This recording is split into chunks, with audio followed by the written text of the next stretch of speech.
একদম সবুজ রং বজায় রেখে দারুণ স্বাদের চিচিঙ্গা ভাজি রেসিপি শেয়ার করব। আসসালামু আলাইকুম, welcome back to my channel. কেমন আছেন সবাই? আশা করি সবাই অনেক ভালো আছেন। এভাবে সবুজ রং বজায় রেখে চিচিঙ্গা ভাজি রেসিপি শেয়ার করছি আপনাদের মাঝে। আশা করি আপনাদের ভালো লাগবে। চলুন তাহলে রেসিপিটি শুরু করা যাক। চিচিঙ্গা ভাজি করার জন্য এখানে আমি 2টা চিচিঙ্গা নিয়ে নিয়েছি। চিচিঙ্গাগুলো এভাবে নাইফ দিয়ে ভালো করে চেঁচে নিতে হবে, ছিলে নিতে হবে আর কি। আপনারা চাইলে ফিলার দিয়েও এটাকে সুন্দর করে ছিলে নিতে পারেন, দা বটি ইউজ করতে পারেন, কোনো অসুবিধা নেই। তো আমি এভাবে ছাড়িয়ে নিচ্ছি। তো আমি সুন্দর করে দুটোটাকে ছিলে নিয়েছি। আস্ত ধুয়ে নিতে হবে চিচিঙ্গাগুলোকে, কারণ এটা যদি কেটে ধোয়া হয় তাহলে প্রচুর পরিমাণে পানি উঠবে, খেতে ভালো হবে না, কালারটাও নষ্ট হয়ে যাবে।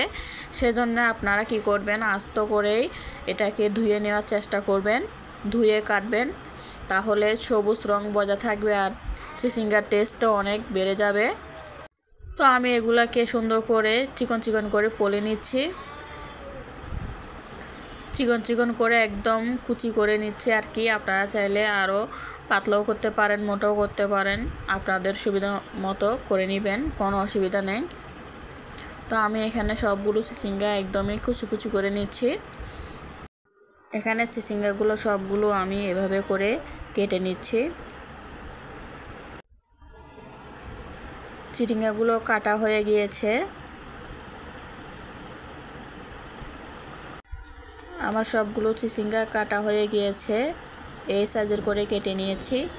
চিচিঙ্গাগুলো উঠিয়ে আমি একটা হাঁড়িতে নিয়ে নিচ্ছি, আর এইভাবে আমি কুচি করে নিয়েছি। চুলায় একটা প্যান বসিয়ে পরিমাণ মতো তেল দিয়ে দিলাম। তেল গরম হয়ে গেলে দিয়ে দিব পেঁয়াজ কুচি, কাঁচামরিচ কুচি দিয়ে এটাকে ব্রাউন করে ভেজে নিচ্ছি। পেঁয়াজের সাথে কাঁচামরিচটাকে ফ্রাই করে নিলে চিচিঙ্গা ভাজিটা খেতে অনেক ভালো লাগে, সুন্দর একটা ফ্লেভার বের হয়। আপনারা চেষ্টা করবেন পেঁয়াজের মধ্যেই কাঁচামরিচটা ফ্রাই করে নিতে। হাফ চামচ পরিমাণ লবণ, হাফ চামচ পরিমাণ হলুদের গুঁড়া, 1 টিস্পুন জিরার গুঁড়া দিয়ে মশলাটাকে ভালো করে কষিয়ে নিচ্ছি। মশলাটা যখন ভালো করে কষানো হয়ে যাবে, আমি এখানে কুচি করে রাখা চিচিঙ্গাগুলো দিয়ে দিচ্ছি। চিচিঙ্গাটা দিয়ে ভালো করে কষিয়ে রান্না করে নিতে হবে। রাখতে হবে চুলার আঁচ যেন হাই হিটে হয়।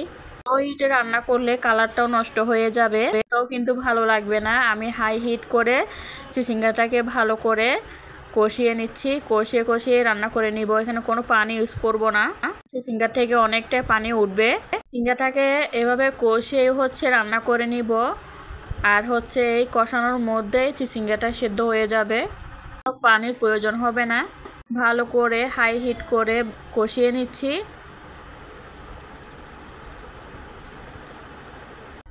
খেয়াল করে দেখুন, অনেকক্ষণ রান্না করার পরেও চিচিঙ্গার কালারটা কিন্তু একদম সবুজ রয়েছে, একটুও নষ্ট হয়নি।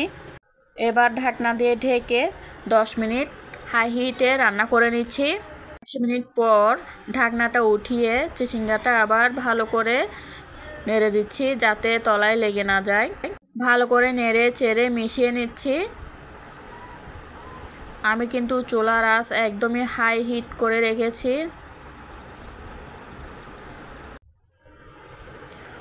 অনবরত নাড়াচাড়া করে এটাকে রান্না করে নিতে হবে। ঢাকনা দিয়ে আবারও 5 মিনিট রেখে দিচ্ছি। আমার চিচিঙ্গা একদম পারফেক্টভাবে সিদ্ধ হয়ে গিয়েছে।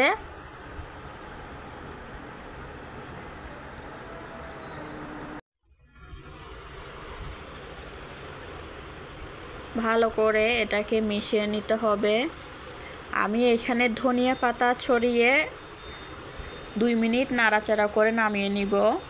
2 থেকে 3 মিনিটের মতো এটাকে ধনিয়া পাতা দিয়ে ভালো করে মিশিয়ে একটু রান্না করে নিচ্ছি, যাতে ধনিয়া পাতার ফ্লেভারটা ভালো করে ছড়িয়ে যায়। আমার চিচিঙ্গা ভাজি একদমই রেডি।